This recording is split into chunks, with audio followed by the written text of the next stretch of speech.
అయ్యప్పలు ఇటు రండి. స్వామి శరణం స్వామి. అయ్యప్ప శరణం స్వామి. అయ్యప్ప శరణం స్వామి. కూర్చోండి స్వామి. మేము కన్యాస్వాములము, మాకు దీక్ష నియమాలు తెలియదు, కొద్దిగా చెప్పగలరా? తప్పకుండా స్వామి. అయ్యప్ప స్వామి యొక్క దీక్ష నియమాలు ఖచ్చితంగా తెలియజేస్తాను. ప్రతి దీక్షలోనూ కొన్ని నియమాలు ఉన్నాయి, కానీ అయ్యప్పకు చాలా నియమాలు ఉన్నాయి. ముందుగా మొదటిసారి మాల వేసిన వాళ్ళను కన్యాస్వామి అంటారు. అలానే 18 పళ్ళకు 18 పేర్లతో అయ్యప్పగా పిలుస్తాము. ప్రతి అయ్యప్పను కూడా, అంటే మాల వేసిన ప్రతి స్వామిని కూడా అయ్యప్ప అంటాం, కానీ ఒక్కొక్క పడికి ఒక్కొక్క పేరు ఉంది. ఆ పేర్లతోనే అయ్యప్పలను పిలిచాలి. అలాగే మగవారిని అయితే స్వామి అని, ఆడవారిని అయితే మాత అని పిలవాలి. ముఖ్యంగా మొట్టమొదటి నియమంగా కటిక నేల నిద్ర, అంటే నేల మీద పడుకోవాలి. ఉదయమే, అంటే పొద్దు పొడవక ముందే నిద్ర లేచి చన్నీటి స్నానం చేసి వంటిని ఇంటిని శుభ్రం చేసుకున్న తర్వాత అయ్యప్ప పీఠం దగ్గరికి వెళ్ళి ముందుగా దీపం వెలిగించి గణపతిని కుమారస్వామిని పూజించిన తర్వాతే అయ్యప్పను పూజించాలి. అయ్యప్పను 108 శరణాలతో పూజించాలి. శరణాలు చెప్పిన తర్వాత హారతి తీసుకున్న తర్వాతనే మనము వాటర్ కానీ ఏదైనా కానీ తాగడం జరుగుతుంది. అలాగే రెండవ నియమం, మన పాదాలకు పాదరక్షలు వేసుకోకూడదు. క్షురకర్మలు చేయకూడదు, అంటే జుట్టు కత్తిరేయడం కానీ గోర్లు కత్తిరించుకోవడం కానీ చేయకూడదు. స్వామి, నేను నేల మీద నిద్రపోలేను కాబట్టి నేను పరుపు మీద డబుల్ కాట్ బెడ్ మీద పడుకుంటాను అంటే అది కుదరదు. దీక్షలో ఉన్నంత వరకు నేల మీదే పడుకోవాలి. ఇంకొక ముఖ్యమైన ఉద్దేశం ఏంటి అంటే, ఇప్పుడు మీరు నల్లబట్టలు వేసుకున్నారు కదా, ప్రతి స్వామి నల్లబట్టలు వేసుకుంటారు. నల్లబట్టలు ఎందుకు వేసుకున్నారు? శనిదేవునికి అయ్యప్పకు మధ్య జరిగినటువంటి సంభాషణ. అయ్యప్ప శనిదేవునికి ఇచ్చినటువంటి వాగ్దానం, వరం ఏంటి అంటే, శనిదేవుడు ప్రతి ఒక్కరిని కూడా బాధ పెడతారు, వారు చేసిన కర్మల అనుసారంగా. అలాగే ఏలినాటి శని ప్రభావం అనేది ప్రతి ఒక్కరి జీవితంలో ఉంటుంది. కానీ అయ్యప్ప మాల వేసిన ప్రతి భక్తునికి కూడా ఏలినాటి శని ప్రభావం జరగదు. ఎందుకు అంటే ఆ ఏలినాటి శని ప్రభావంలో జరిగే ప్రతిదీ కూడా మన ఈ మండల దీక్షలోనే అనుభవిస్తాము. అంటే ఏకభుక్తం, రోజుకు ఒక్కసారి భోంచేయాలి. ఉదయము లేదా రాత్రి ఈ 2 పూట్ల పాలు లేదా పండ్లు తీసుకోవచ్చు. అలాగే క్షురకర్మలు చేయకపోవడం, అంటే జుట్టు కత్తిరేయడం కానీ గోళ్ళు కత్తిరేయడం కానీ చేయకూడదు. అలానే ముఖ్యమైన విషయం ఏంటి అంటే కటిక నేల నిద్ర, అలాగే పాదరక్షలు లేకుండా తిరగడం, అలాగే సాధు జీవనం గడపాలి. అంటే దేవాలయ దర్శనాలు, దీపారాధనలు, భజనలు, పూజలు వంటివి ఈ మండల దీక్షలో జరగాలి. 48 రోజుల మండల దీక్ష పూర్తి అయిన తర్వాతే 18 అంబడి ఎక్కడానికి మనకు అర్హత కలుగుతుంది. 18 అంబడికి ఒక్కొక్క మెట్టుకు ఒక్కొక్క దేవత అధిపతిగా ఉంటారు కాబట్టి వారి మీద కాలు మోపడానికి మన మండల దీక్ష పూర్తి అయిన తర్వాతనే మనకు అర్హత ఉంటుంది. అలానే ముఖ్యమైనటువంటి ఇంపార్టెంట్ అయినటువంటి విషయం ఏంటంటే స్త్రీలకు దూరంగా ఉండడం, అశ్లీల దృశ్యాలు చూడకుండా ఉండడం, అలానే సినిమాలు కానీ ఏదైనా కానీ చూడకూడదు.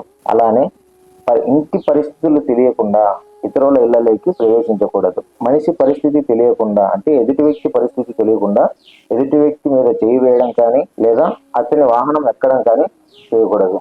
అలాగే ఎక్కడ పడితే అక్కడ తినడం కానీ తాగడం కానీ చేయకూడదు.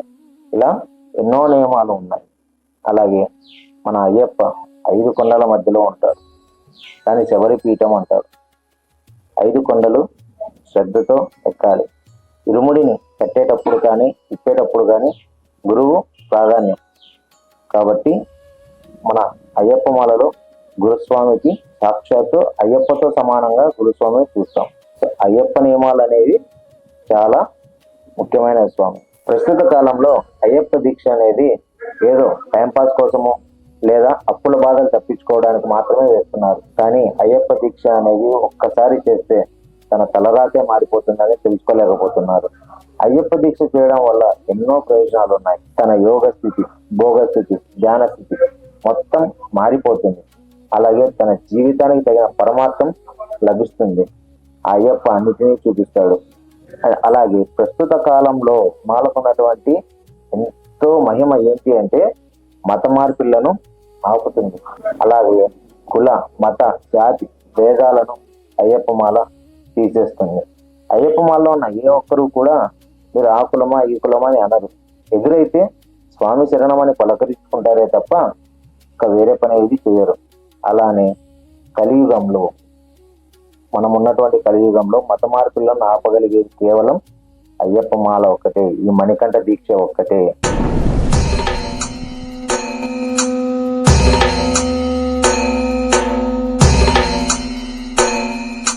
కావున ప్రతి ఒక్కరూ కూడా హిందువుల్లో మణికంఠ దీక్ష అంటే ఎంతో విశ్వాసం, అలాగే ఎంతో ప్రేమ. మణికంఠ దీక్ష ఎంతో సగర్వంగా, అయ్యా మేము దీక్షలో ఉన్నాము, మేము ఆ మణికంఠుని పూజిస్తున్నాము అని ఎంతో గర్వంగా చెప్పుకుంటున్నాము. అలానే మనం చూసే ఉంటాం, కేరళలోనే ఒక చర్చి ఫాదర్ తన మతాన్ని వదిలేసి అయ్యప్ప గొప్పతనాన్ని తెలుసుకొని, అయ్యప్ప మాల గొప్పతనాన్ని తెలుసుకొని మాల ధరించి అయ్యప్ప కొండకు వెళ్ళారు. అంటే బయట ప్రచారం చేసే వ్యక్తి కూడా అయ్యప్ప మాల విశేషాన్ని తెలుసుకొని అయ్యప్ప మాలను ధరించారు. అయ్యప్ప మాలకు ఉన్నటువంటి శక్తి అలాంటిది. ఈ మండల రోజుల పాటు కూడా మన శరీరం ఎటువంటి అలసటకు గురి కాదు, అలాగే ఎటువంటి అనారోగ్యానికి గురి కాదు. ఎందుకంటే అయ్యప్ప అందరినీ చూసుకుంటారు. అలాగే కన్యాస్వాములుగా మీరు చేయాల్సిన ముఖ్యమైన విషయం ఏంటంటే, మాలికా పురుషమ్మ కన్యాస్వామిని కొండకు రాకుండా చేస్తుంది. ఆ కొండకు రాకుండా చేయడానికి ఎన్నో ప్రయత్నాలు చేస్తుంది. ఆమె పెట్టే ప్రతి పరీక్షను కూడా మీరు నెగ్గాలి.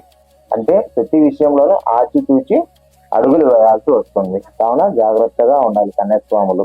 అలాగే మల విసర్జన చేసిన తర్వాత స్నానం చేయడము, స్వర్గస్థులైన వారు ఎదురైన తర్వాత స్నానం చేయడము వంటి ఎన్నో కఠిన నియమాలు ఉన్నాయి. కావున అయ్యప్ప స్వామి మణికంఠుని దీక్ష నియమాలు తెలుసుకొని ప్రతి ఒక్క స్వామి కూడా శ్రద్ధగా భక్తితో అయ్యప్ప దీక్షను పూర్తి చేయవలసి ఉంటుంది. ఇక నుంచి అయినా సరే మణికంఠ దీక్షను పరిపూర్ణంగా పూర్తి భక్తి శ్రద్ధలతో చేయండి. ఓం శ్రీ స్వామి శరణం అయ్యప్ప.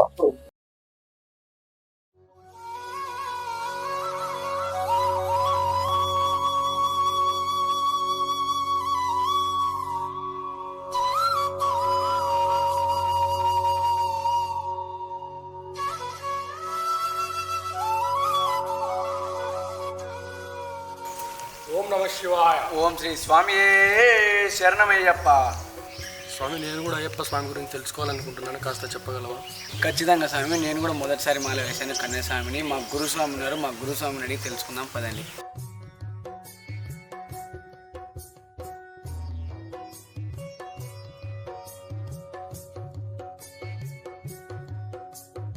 స్వామి శరణం స్వామి.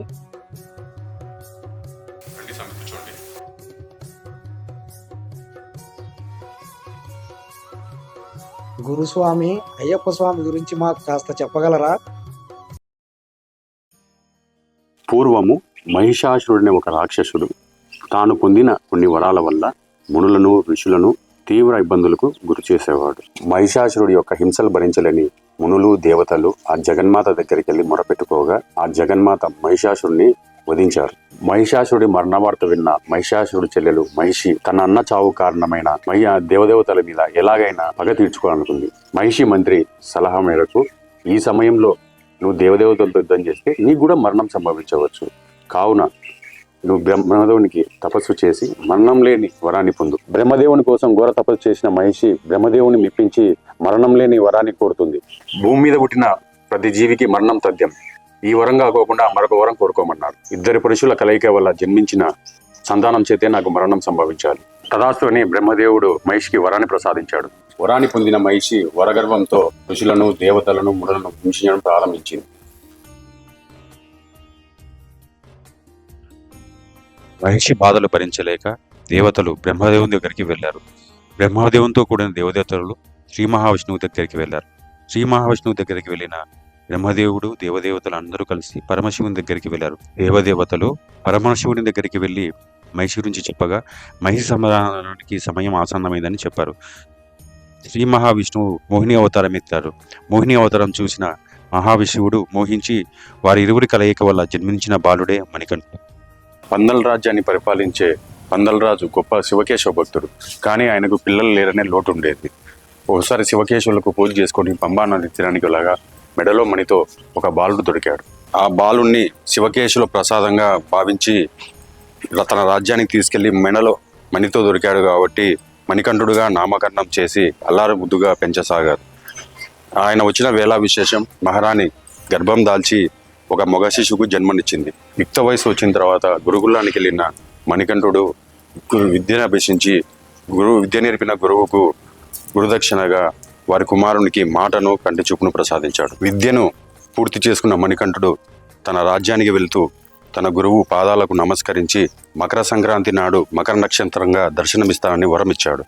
అదే సమయంలో పందల రాజ్య మంత్రి పందల మహారాణి దగ్గరికి వెళ్ళి నీకు పుట్టిన సంతానం మాత్రమే ఈ రాజ్యానికి మహారాజు కావాలని చెప్పి ఆమె మనసులో దుర్బుద్ధిని పుట్టించాడు. కానీ అదే సమయంలో పందలరాజు మణికంఠుడికి పట్టాభిషేకం చేయాలనే కోరికతో ఉన్నాడు. రాజ్యానికి తిరిగి వచ్చిన మణికంఠుడికి ఒక చేదు వార్త ఎదిరింది. ఆ వార్త ఏంటంటే తన తల్లి తీవ్రమైన తలనొప్పితో బాధపడుతుందని వార్త తెలిసింది. రాజు రాజవైద్యులు మహారాణి పడుతున్న బాధను చూసి తట్టుకోలేకపోయారు. మంత్రి దుర్బుద్ధి, మహారాణి దురాశ, రాజవైద్యుల సలహాతో మహారాణికి లేనిపోని తలనొప్పిని సృష్టించి రాజును భయపెట్టారు. కానీ ఈ కుట్ర గురించి మహారాజుకు కానీ మణికంఠుడికి కానీ తెలియదు. మహారాణికి వచ్చిన తలనొప్పి తగ్గాలంటే పులిపాలతో వైద్యం చేయాలని రాజ్యవైద్యులు చెప్పారు. పులిపాలు తేవడానికి నేను వెళ్తానని మహారాజు అనగా, లేదు నేను వెళ్తానని మణికంఠుడు అన్నాడు. రాజు ఎంత చెప్పినా మణికంఠుడు వినరు.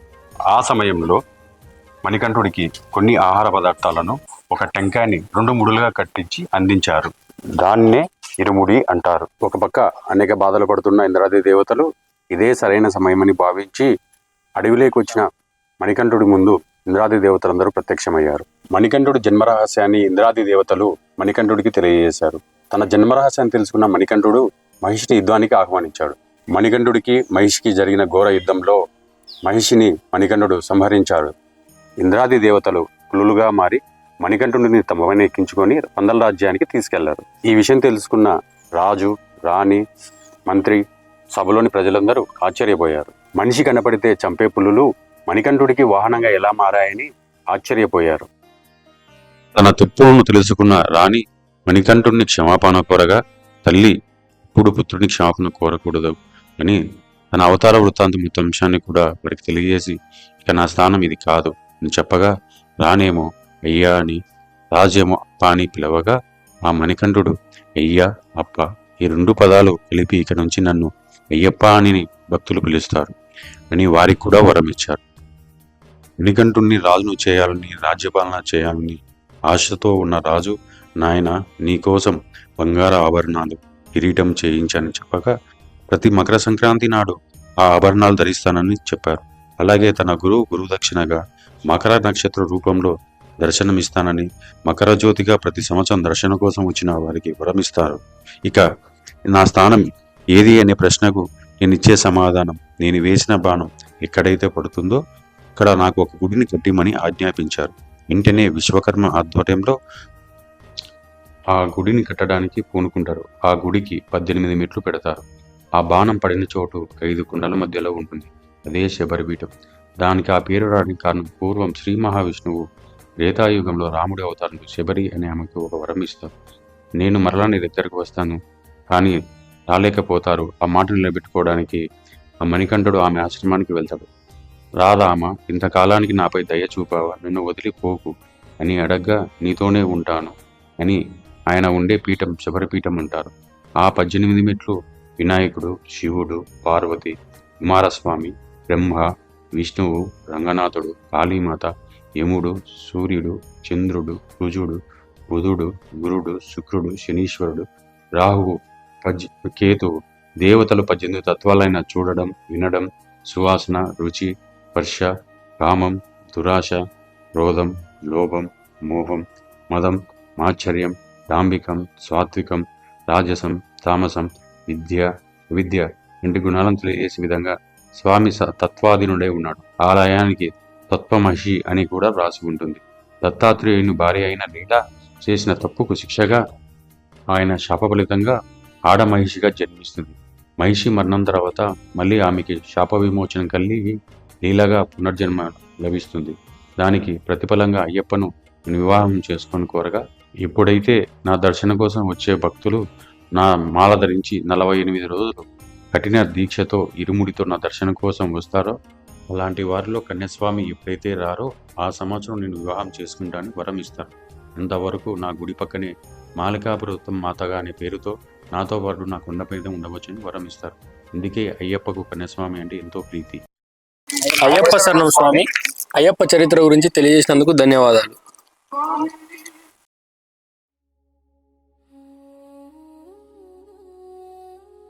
స్వామి ఎక్కడున్నారు?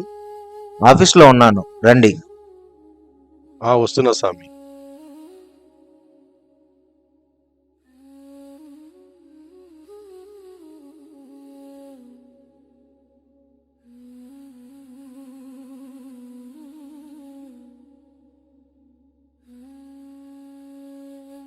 స్వామి శరణం స్వామి. ఏమి ఇక్కడ ఉన్నారు? స్వామి శరణం స్వామి.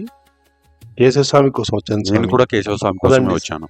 స్వామి శరణం స్వామి. అయ్యప్ప శరణం స్వామి, రండి కూర్చోండి. స్వామి శరణం స్వామి. అయ్యప్ప శరణం స్వామి, కూర్చోండి. కేశవ స్వామి, మహావిష్ణువుకి అవతారాలు ఉన్నాయి, శివయ్యకి అవతారాలు ఉన్నాయి, అమ్మవారికి అవతారాలు ఉన్నాయి, అయ్యప్ప స్వామికి అవతారాలు ఉన్నాయా స్వామి? అవును స్వామి. శ్రీ మహావిష్ణువుకు 24 అవతారాలు ఉన్నాయి, పరమశివునికి 19 అవతారాలు ఉన్నాయి, అయ్యప్పకు కూడా 7 అవతారాలు ఉన్నాయి. అవును స్వామి, అయ్యప్పకు 7 అవతారాలు.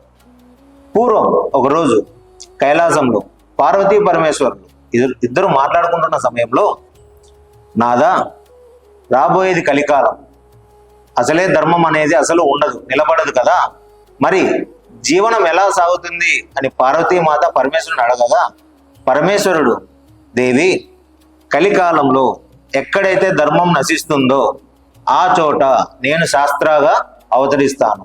శాస్త్ర అంటే అర్థం ధర్మాన్ని రక్షించువాడు అని. ధర్మాన్ని రక్షించడానికి అయ్యప్ప 7 అవతారాలు ఎత్తారు.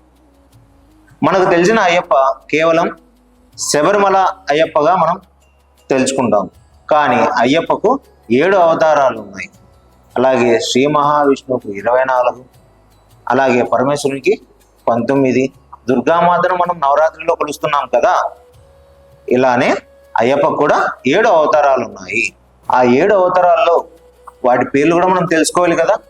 మొట్టమొదటిది మహాశాస్త్ర, సెకండ్ది మోహిని నందన శాస్త్ర, ఈయననే భూతనాథుడని ధర్మశాస్త్రాన్ని కూడా అంటారు.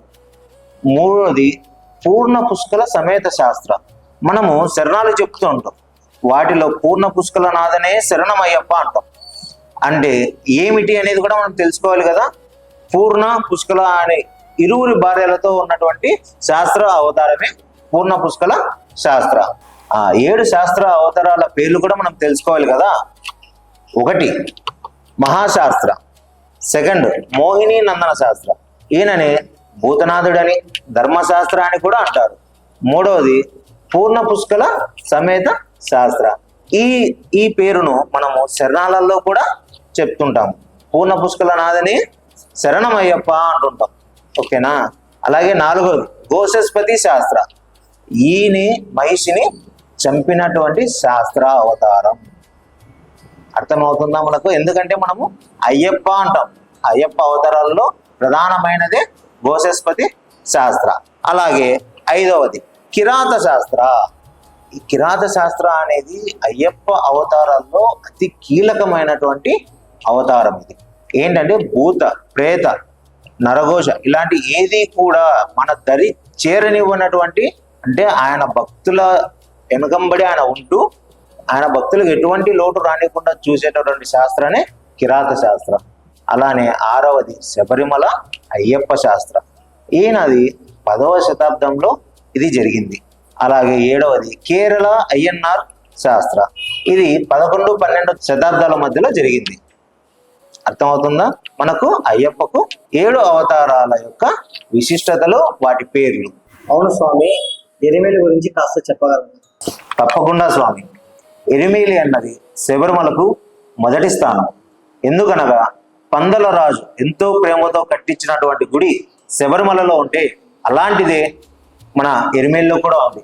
ఎరిమేలిలో ఉన్నటువంటి ఒక ప్రత్యేకత ఏంటి అంటే అయ్యప్ప స్వామి వారు ఎప్పుడూ కూడా చిన్ముద్రలో ఉంటారు ఎక్కడైనా సరే. కానీ ఎరిమేలిలో పులి వాహనం మీద ఉన్నటువంటి అయ్యప్పను మనం చూడగలము. అలాగే కన్యస్వామి ఎవరైతే ఉన్నారో అనగా మొదటిసారి మాల వేసిన స్వాములు ఎవరైతే ఉన్నారో వారు తప్పనిసరిగా ఎరిమేలికి వెళ్ళాలి. అక్కడ పేటై తుల్లయ్య కూడా ఆడాలి. ఏంటి అనగా అయ్యప్ప స్వామి వారు మహిషిని సంహరించిన తర్వాత ఆయన ఆనంద తాండవం చేస్తారు. దాన్నే మనము పేటై తుల్లలు అంటాం. అది ఖచ్చితంగా కన్యస్వామి ప్రతి ఒక్కరు కూడా పేటై తుల్లై ఆడాలి. అక్కడికి వెళ్ళిన తర్వాత అక్కడ స్నానం ఆచరించి స్వామివారి దర్శనం చేసుకున్నాకనే శబరిమల యాత్ర మొదలవుతుంది. అలాగే అక్కడ మనకు ఎంతో మంది చెప్తుంటారు, స్వామి వావర్ స్వామి దగ్గరికి వెళ్ళాలి, వావర్ మసీదుకి వెళ్ళాలి అంటారు. కానీ వావర్ స్వామికి మసీదు అంటే వావర్ స్వామి మసీదుకు అయ్యప్పకు ఉన్నటువంటి సంబంధానికి తగిన ఆధారాలు లేవు స్వామి. ఇది ఎలా అంటే పూర్వకాలము ఎప్పుడైతే అయ్యప్ప మహిషిని సంహరించే సమయంలో ఆ మహాశివుడు అయ్యప్పకు మహిషి యుద్ధం జరిగే సమయంలో 5 మంది వీరులను పంపించారు. వారిలో ఒకరే వాపురన్, వీరభద్రన్, ఉపానిద్రన్, ఉపాకర్ణన్, అలానే 5వ వారే కడుశబ్దన్.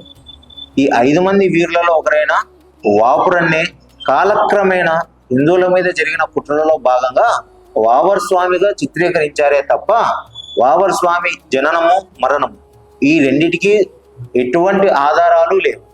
అలాగే ఆయన అయ్యప్ప భక్తుడు మాత్రమే, ఆయనకు అయ్యప్పకు ఎటువంటి సంబంధము లేదు.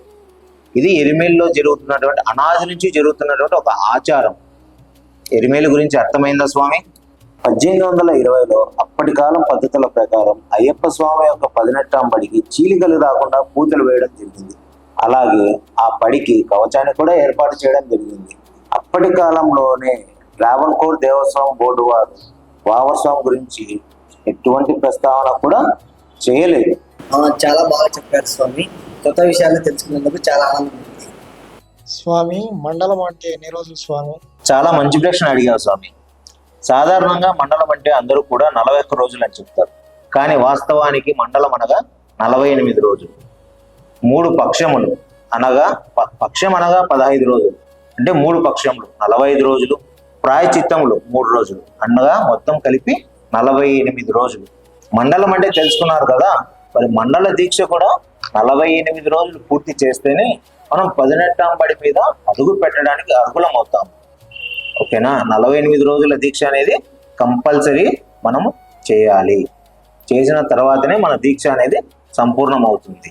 అయ్యప్ప మాల వేసిన ప్రతి స్వామిని అయ్యప్ప అని పిలుస్తారు. అలా కాకుండా మాల ఒక్కొక్కసారికి ఒక్కొక్క పేరు ఉంది. ఆ పేర్లు ఇప్పుడు తెలుసుకుందాం. 18 పళ్ళకు 18 పేర్లు ఉన్నాయి. ఈ 18 పేర్లు కూడా వరుసగా కన్యస్వామి, కత్తిస్వామి, గంటస్వామి, గతస్వామి, పెరు, జ్యోతి, సూర్య, చంద్ర, అలాగే త్రిశూల, విష్ణుచక్ర, శంకుచక్ర, అదే కాకుండా నాగాభరణ, శ్రీహరి, పద్మ, శ్రీ, శబరిగిరి, అలాగే ఓంకార, నారికేల, ఇలా 18 పళ్ళకు 18 పేర్లు ఉన్నాయి స్వామి. ఇలా ఒక్కొక్క పడి వేసిన ప్రతి ఒక్క స్వామిని ఆ స్వామి ఎన్నో పడి అనేది తెలుసుకొని ఆ పేరుతో పిలవడం అయ్యప్ప మాలలో ఉన్న ఒక నియమం.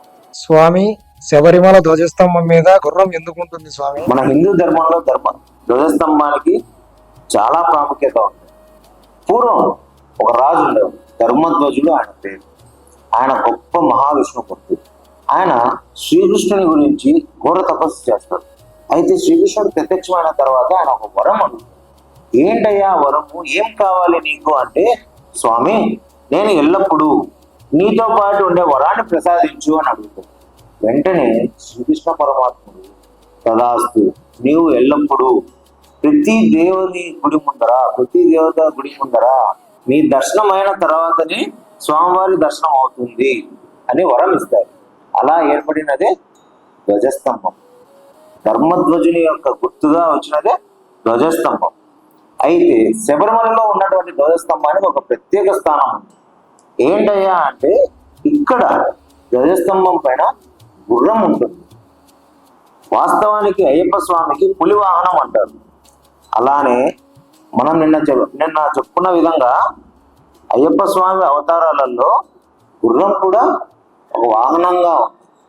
వాస్తవానికి ఆ గుర్రం కూడా ఒక కాలు పైకి ఎత్తి ఉంటుంది. అది దేనికి ప్రతీక అంటే స్వామివారు శివకేశ్వరుల తనయుడు కదా, వారు ఈయనకు అప్పచెప్పిన ఒక గొప్ప సందేశము, ఒక గొప్ప విధి ఏంటి అంటే ఈ విశ్వంలో ఎవరు కూడా ఆకలి దప్పులతో చనిపోకూడదు. కావున ఆయనను మనము చెప్పుకునే 108 శరణాలలో ఒక శరణం ఉంది, అన్నదాన ప్రభువే శరణం అయ్యప్ప.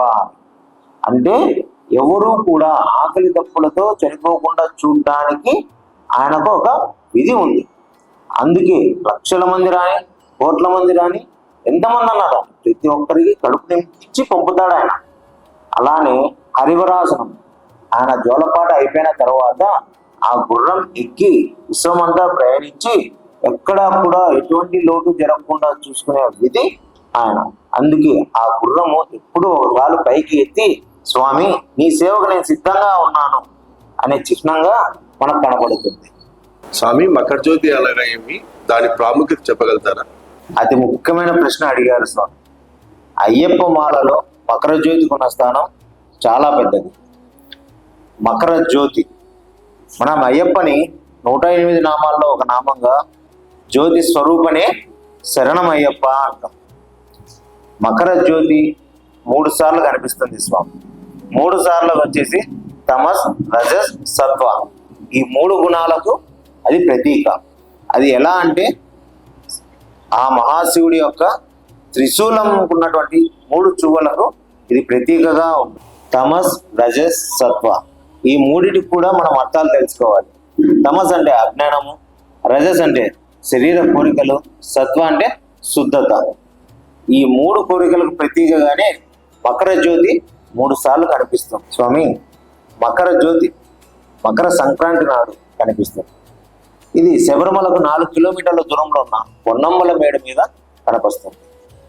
ఈ మకర జ్యోతి అనేది 3 సార్లు కనిపిస్తుంది అని చెప్పుకున్నాం కదా, అలానే పొన్నమ్మల మేడ మీద కూడా ఎలా కనిపిస్తుంది అనేది కూడా తెలుసుకోవాలి. ఈ మకర జ్యోతిని మలయవాన్ తెగవారు వెలిగిస్తారు. ఎక్కడ అంటే పొన్నమ్మల మేడ మీద. ఈ మలయవాన్ తెగవారు ప్రాచీన కాలం నుంచి ఈ జ్యోతిని వెలిగించే సాంప్రదాయం ఉంది. ఇది మకర జ్యోతి అనేది మనుషుల ద్వారా వెలిగే జ్యోతి అని చెప్పి కేరళ హైకోర్టు తీర్పునివ్వడం జరిగింది. అలాగే ట్రావెన్కోర్ దేవస్వం బోర్డు వారు కూడా దాన్ని ఆమోదించడం జరిగింది. ఇది కేవలం మనుషులు వెలిగించేటటువంటి జ్యోతి.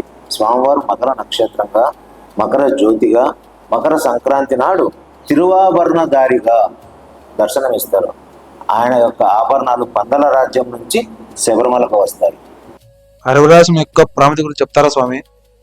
స్వామి, అయ్యప్ప మాలలో ఆఖరి ఘట్టం అంటే అయ్యప్పను ప్రతిరోజు పౌలింపు సేవలో పాడేటటువంటి పాటే హరివరాసనం. ఈ హరివరాసనానికి చాలా ప్రాముఖ్యత ఉంది స్వామి. ఈ హరివరాసనాన్ని రాసిన స్వామి కమ్మున్కుడి అయ్యర్ గారు. ఈయన 1923లో హరివరాసనాన్ని రాయడం జరిగింది. ఆయన గొప్ప అయ్యప్ప భక్తుడు. ఒకసారి ఆయన అయ్యప్పను చూడడానికి శబరిమల యాత్ర చేశారు. ఆ యాత్రలో ఆయన శబరిమలలో నిద్రించిన వేళ అయ్యప్ప స్వామి వారి సాక్షాత్కారం కలిగి స్వామివారు ఒక్కసారిగా కళ్ళ ముందర కనపడేసరికి స్వామివారి ఘనతను, కీర్తిని, ఆయన యొక్క ప్రతిష్టను పొగుడుతూ, ఆయనను వల్లిస్తూ, చదువుతూ ఒక స్తోత్రాన్ని రాశారు స్వామి. అదే ప్రస్తుతం మనము పాడుకుంటున్నటువంటి హరివరాసనం.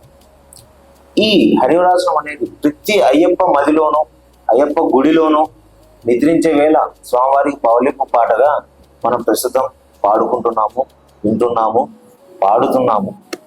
1975లో వచ్చినటువంటి స్వామి అయ్యప్పన్ అనే మలయాళ సినిమాలో ప్రముఖ సంగీత దర్శకుడు శ్రీ దేవరాజన్ గారు ప్రముఖ గాయకుడైన యేసుదాస్ గారితో ఈ పాటను పాడించడం జరిగింది.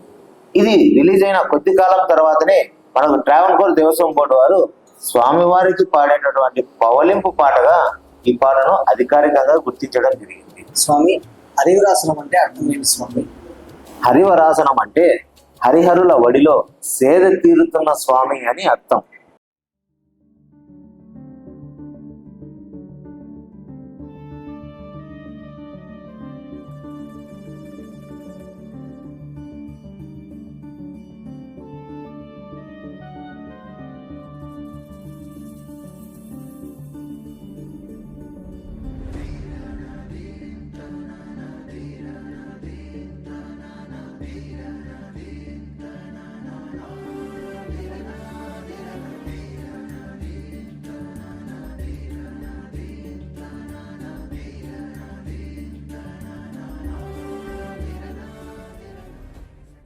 మాల ధరించిన స్వాములు చేయకూడని పనులు చెప్పండి స్వామి.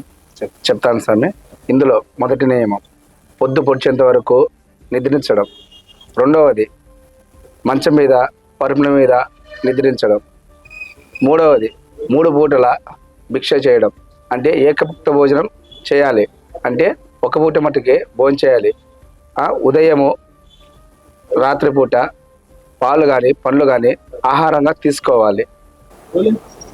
సెల్ ఫోన్లలో అశ్లీల దృశ్యాలు చూడడం, ఎర్రగడ్డ తెల్లగడ్డ తినడం, మల విసర్జన తర్వాత స్నానం చేయకపోవడం, పదజాలం అంటే మాటలు అసభ్య పదజాలంతో మాట్లాడడం, స్త్రీలకు దూరంగా ఉండకుండా వారితో సంభాషించడం, అసభ్య పదజాలంతో మాట్లాడడం, శివం ఎదురు వస్తే స్నానం చేయకపోవడం, అలాంటివి చేయకూడదు స్వామి.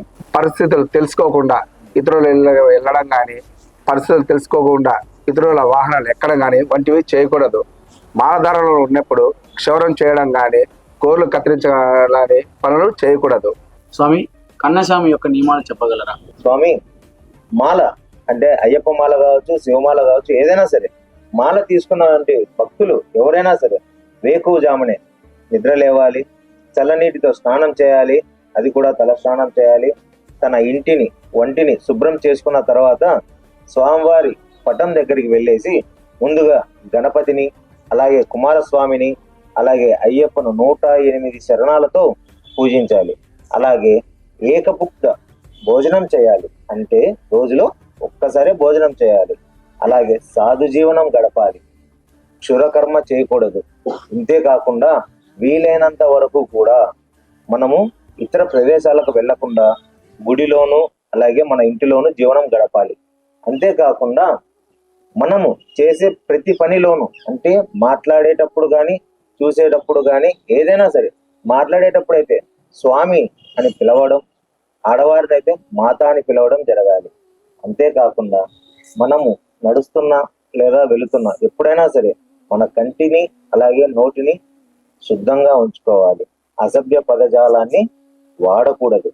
అలాగే మన మనసును, కోరికలను అదుపులో ఉంచుకోవాలి. అందుకనే అయ్యప్పను తత్వాలన్నిటినీ ఆధీనంలో పెట్టుకున్నాడు కాబట్టి అయ్యప్పను ఆ తత్వమసి, ఆ గుడికి, అయ్యప్ప ఉన్న దేవాలయానికి తత్వమసి అనే పేరు కూడా పెట్టడం జరిగింది. ఎందుకంటే దీక్ష తీసుకున్న ప్రతి స్వామి కూడా 18 గుణాలను తన ఆధీనంలో ఉంచుకోవాలి. ఇది ప్రప్రథమంగా కన్యస్వామికి అలాగే మాల వేసిన ప్రతి స్వామికి ఉండవలసినటువంటి నియమాలు. వీటితో పాటు కటిక నేల నిద్ర అనేది చాలా ముఖ్యమైనది.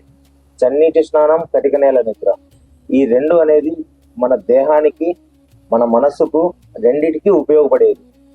ఇది చాలా ముఖ్యం.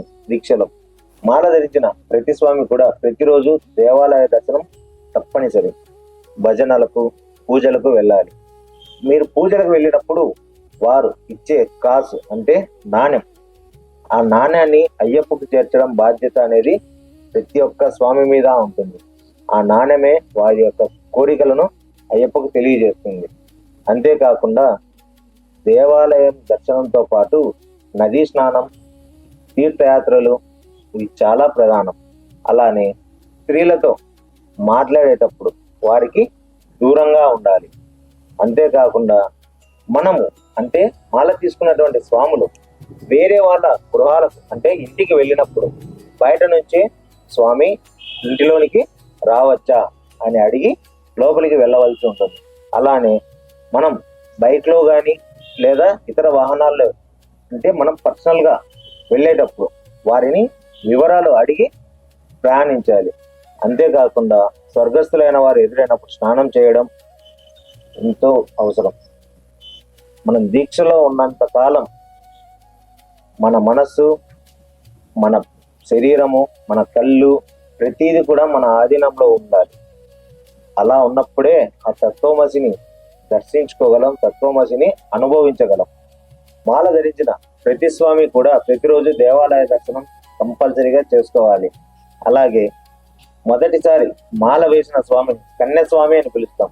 ఆయన సాక్షాత్తు అయ్యప్పతో సమానం కావున మాలికాపురత్తమ్మ ఎల్లప్పుడూ కూడా ఆయనను కొండకు రానికుండా చేస్తుంది. కావున ప్రతి విషయంలోనూ జాగ్రత్త పాటించాలి. అలాగే మాల వేసిన ప్రతి స్వామి కూడా పాదరక్షలు లేకుండా నడవాలి. వీటితో పాటు పరిస్థితులు తెలుసుకొని ఇతరుల ఇళ్ళకి వెళ్ళడము, పరిస్థితులు తెలుసుకొని ఇతరుల వాహనాలు ఎక్కడము, అలాగే స్వర్గస్థులైన వాళ్ళు ఎదురైనప్పుడు స్నానం చేయడము, క్షుర కర్మలు చేయకుండా ఉండడము, ఇలాంటివి ప్రతిదీ కూడా ఒక నియమంగా మనం పాటించాలి. దీక్ష ఉన్నంత కాలం మనం చేసే ప్రతి పని కూడా అయ్యప్ప చూస్తూనే ఉంటాడు అనేది ఎప్పుడు కూడా మనం గుర్తుపెట్టుకోవాలి. మాల అంటే దీక్షలో ఉన్నంత కాలం, నీ మాల అయిపోయేంత వరకు కూడా ఇరుముడి ఎప్పుడైతే నువ్వు ఎత్తుకొని అయ్యప్పకు సమర్పిస్తావో ఆ సమర్పించిన రోజు నీ పాప కర్మలన్నింటినీ అయ్యప్ప తొలగిస్తాడు అనే నమ్మకంతో దీక్షను పూర్తి చేయాలి. స్వామి, కన్యాస్వామి నియమాలు స్థానం తెలుసుకున్నాను. అలాగే గురుస్వామి స్థానం కూడా తిప్పగలరా? తప్పకుండా స్వామి. మాల ధరించిన ప్రతి స్వామికి కూడా గురువు చాలా ముఖ్యం. గురువు స్థానం చాలా గొప్పది. ఎందుకంటే కన్యాస్వామి అంటే మొదటిసారి మాల వేసింటారు. మాల వేసిన ప్రతి స్వామికి కూడా వాళ్ళు దీక్షలో ఉన్నప్పుడు ఏం చేయాలి, ఎలా చేయాలి, ఎక్కడికి వెళ్ళాలి, ఎక్కడికి వెళ్ళకూడదు, ఏమి తినాలి, ఏమి తినకూడదు అని ప్రతిదీ తెలిపేది గురువే. ముఖ్యంగా మాలాధారణ మంత్రం, మాలా విసర్జన మంత్రం, ఈ రెండు కూడా గురు ద్వారానే ఉపదేశం జరుగుతుంది.